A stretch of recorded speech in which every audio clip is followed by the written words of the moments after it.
You find a folder on a conference table, and inside it is a business someone spent 28 years building. You have $75,000 in savings and no reputation in this industry. By the end of this, you will control 18 companies and roughly $400 million of other people's life work. The mechanism is not genius, and it is not luck. It is a specific sequence of financial moves that most people never learn because it is never taught. Every day, around 10,000 business owners in America turn 65. Most of them have no exit plan, no buyer lined up, and no clear path to converting 3 decades of work into anything liquid. 3 out of 4 businesses listed for sale this year will never close a transaction. The system that exists to transfer this wealth is broken by design, and the gap it leaves open is where this story starts. You are not the most qualified person in the room when that folder arrives.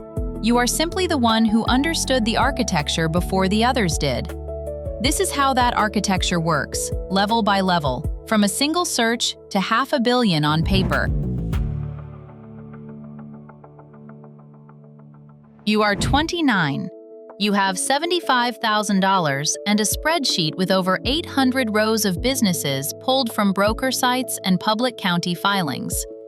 You are not buying anything yet. You are building a filter, and the filter is the entire job at this stage. The model you are running has a name: self-funded search. The math inside it is unforgiving from the first calculation. You are targeting a business that generates roughly $900,000 a year in what analysts call seller discretionary earnings, the true cash the owner takes home after the company pays everything. Businesses at that earnings level typically trade for between 3 and 4 times that figure, putting the sticker price somewhere near $3.5 million. You have $75,000. The distance between those two numbers is the only problem worth solving. The first skill you develop is reading a profit and loss statement the way a doctor reads an X-ray, looking for what is real versus what the owner told himself was real. Most small business owners have been running personal expenses through the company for years. A vehicle, a family member on payroll, a membership with no business purpose. These are called add-backs. Every dollar you can document and defend as a one-time or personal cost lifts the business's true earnings figure, and at 4 times earnings, each dollar of add-back is worth $4 of negotiating room. The deals posted publicly on broker listings are already picked over. They have been seen by everyone with more capital than you. The real edge is reaching owners before they ever decide to sell. You begin mailing directly to business owners who have never listed anything. You are not pitching. You are opening a conversation before there is a process.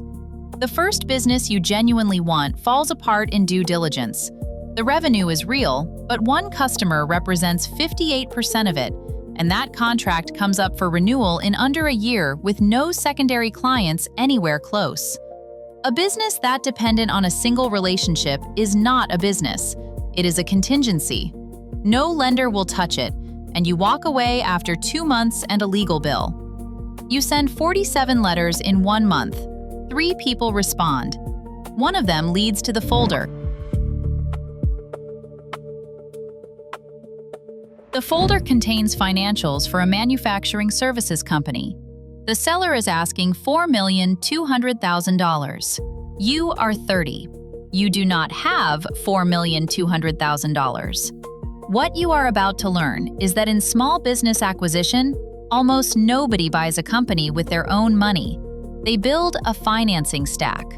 The foundation of that stack is a government-backed lending program designed specifically for business acquisition. It will lend up to $5 million against a deal like this, covering roughly 80% of the purchase price.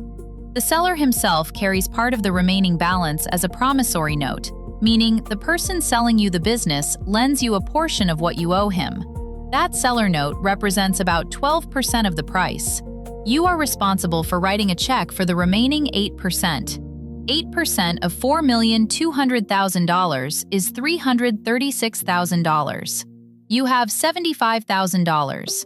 You raise the gap from 2 people you have known for years, giving each of them a small equity position in exchange. There is a structural detail inside the government loan that changes the whole equation. The seller's note counts toward the required equity injection, but only if it sits on full standby, meaning the seller cannot collect any principal or interest on it for the first 2 years after closing. You ask the man who spent 28 years building this company to wait 24 months before seeing any return on the piece he is lending you? He agrees, because he needs the deal to close as much as you do. Before the loan funds, the bank sends in accountants for a quality of earnings review. They find that roughly $180,000 of next year's deposits were recorded as this year's revenue, compressing the real earnings number and nearly breaking the deal's valuation. The working capital negotiation is the part no one explains in advance. You have to determine how much cash and receivables the seller must leave inside the business on closing day, so you inherit a company that can actually operate in week 1. The seller's attorney slides a final document across the table. Because you will own more than 20% of the business, you sign a personal guarantee with no ceiling. The bank places a lien on your home. You sign anyway. The seller shakes your hand, and he does not look richer. He looks like a man who just set something down he has been carrying for a very long time. You walk into the building the next morning, and nobody looks up. A signed loan document means nothing on a shop floor. The operations manager has run this place for 14 years. He answers your questions in the tone of a person who has already outlasted 2 ownership transitions and is waiting to see if you are different. The woman managing the receivables has a sharper understanding of the company's real cash position than you do, and she knows it. This is the level that ends most buyers. Not the financing, not the due diligence, the floor. You are carrying roughly $3.4 million in debt, and your salary is modest enough that the loan payments absorb most of what the business earns in its first year. The single number the bank watches is debt service coverage, the ratio of what the business earns to what it owes each period. The required floor is approximately 1.25. Below 1.0, the payment exceeds the earnings and the loan is in distress. You raise prices the previous owner had kept artificially low for years out of relationships and habit. Several customers complain. None of them leave. You stop extending credit to 2 accounts that have been paying on 80-day cycles since well before you arrived. One of them closes their relationship. The other starts paying on time.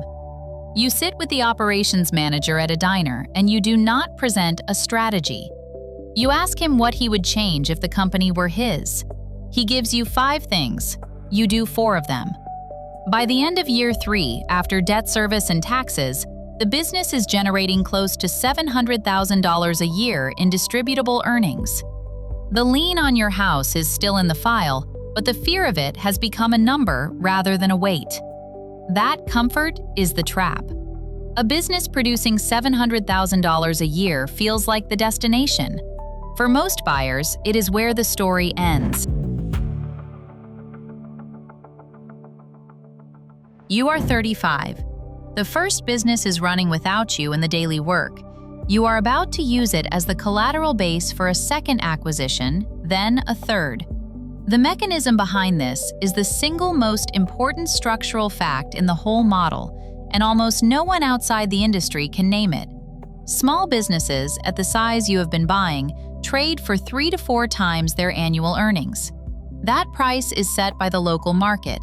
One tired owner, limited buyer pool, no institutional interest. But when 2 or 3 of those businesses sit inside a single holding structure with unified management and consolidated financials, the combined entity is valued by a completely different buyer set using completely different logic. The same dollar of earnings that was worth 3 times inside an isolated small business is worth 6 to 8 times inside a platform company of meaningful scale. You are not creating new earnings. You are moving existing earnings from a pricing environment where they are cheap to one where they are expensive. The spread between those 2 multiples is called multiple arbitrage. It is not a theory. It is the arithmetic foundation of the entire strategy. To execute it, you stop being an operator and become an allocator. You hire a general manager to run the first company. Your job is finding the next folder. The risk structure changes here. Each new acquisition requires another personal guarantee, another lien, another business that has to perform, or the whole stack begins to strain. One acquisition closes on a light manufacturing company. The owner passes away 6 weeks after the deal. His second-in-command resigns the same month, and you now own a company that nobody inside it fully understands how to run. The reserve you spent 3 years building erodes in a single quarter. You are awake at 2 in the morning reviewing cash flow projections you have already reviewed twice, hoping the math changes. It does not change. But you find the person inside the company who actually knows where the work lives, and you promote her before she thinks to leave. You are 39. You own 7 companies. The structure you have built has passed the threshold where it is a collection of deals and becomes something with its own architecture. The shift at this level is not another acquisition. It is building the system that makes acquisitions sustainable. You create a central management entity that sits above all 7 operating companies. It handles accounting, insurance, compliance, HR functions, and financing decisions for the entire portfolio. Each operating company pays a monthly management fee to the parent. That fee is how cash flows upward from the floor of each business into the structure where you can direct it. The management fee arrangement also creates a tax-efficient pathway for consolidating earnings before deploying them into the next deal. The most counterintuitive technique at this level involves businesses you have owned long enough to significantly pay down their original loans. You refinance them, placing new debt on assets that now have substantial equity. The proceeds of that refinancing flow to the holding company as a return of capital. You recover your original investment many times over without selling a single company. They call this a dividend recapitalization. The risk returns to the balance sheet of the operating company. The liquidity comes home to the holding structure. At this point, 2 paths open in front of you. The first is the industry standard. Package the portfolio, retain an investment bank, and sell the platform to a private equity firm at a number with several zeros. The second path is to hold everything, reinvest the cash flow, and never sell. A sale pays once. These businesses pay every year. You sit with both options on a Sunday with no one else in the room. The call you make that afternoon will determine what the next 20 years of your life actually cost. You hold. That is the decision you made and did not announce to anyone for months. Over the next several years, you acquire 11 more businesses. You are 46 now, and the portfolio is 18 companies. HVAC, commercial cleaning, pest control, industrial logistics, specialty fabrication, property maintenance. None of them are glamorous. All of them generate predictable cash in industries that will exist regardless of what the economy does to consumer sentiment. The combined revenue across the portfolio runs into the hundreds of millions annually. The equity you hold across the full structure is valued, on a conservative estimate, at roughly $400 million. The private equity industry has arrived in the same fishing water. Major firms have acquired home services platforms and light industrial roll-ups at multiples that would have been unrecognizable when you started. Some of those transactions have reportedly cleared 15 to 17 times earnings. They are executing a version of the same arbitrage you learned on your first deal, but with institutional capital and a mandatory exit timeline built into the fund structure. That exit timeline is the one thing they cannot remove. A private equity fund must return capital to its investors within a defined window, typically 5 to 8 years. That means every platform they build is, from day one, being built to be sold. You promised no investor an exit. You operate on no fund clock. That single structural difference changes what you can offer a seller in ways that money alone cannot replicate. When a seller asks whether you plan to gut the management team and flip the company within 5 years, you are the only buyer in the room who can say no with a clean record to prove it. That answer wins you deals that higher bids cannot, because the seller's question was never really about money.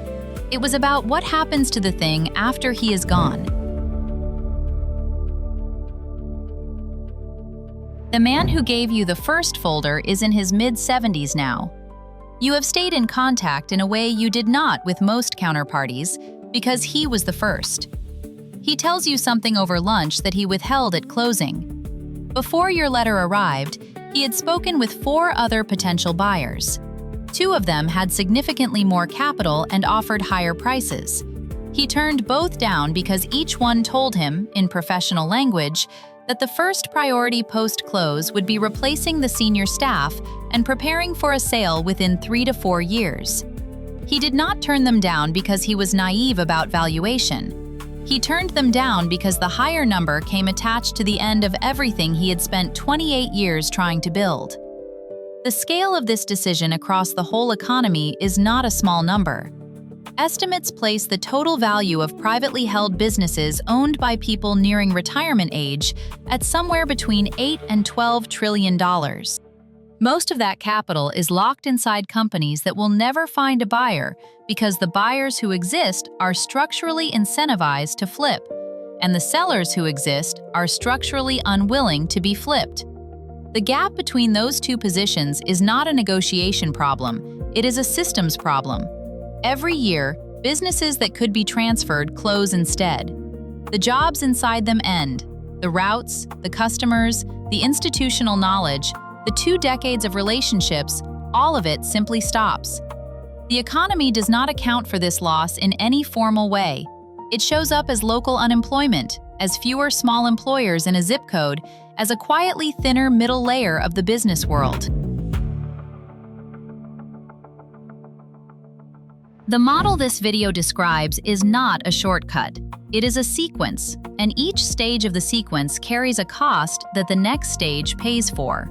The searcher pays in time and rejection. The buyer pays in personal exposure and financial risk. The operator pays in the years before the machine runs itself. The arbitrage only works because most people exit the sequence before it compounds. The patience is not a personality trait. It is the actual mechanism. What the first seller understood, and what made him choose you over a higher offer, is that a company is not just a discounted cash flow. It is a community of people who showed up and kept showing up. The financial architecture you built is real, and the returns are real. But the thing that made it possible at every stage was a promise the industry is structured to avoid making. You cannot replicate this model by copying the mechanics. The mechanics are learnable. The harder part is deciding, before the first deal closes, what you are willing to promise and whether you intend to keep it.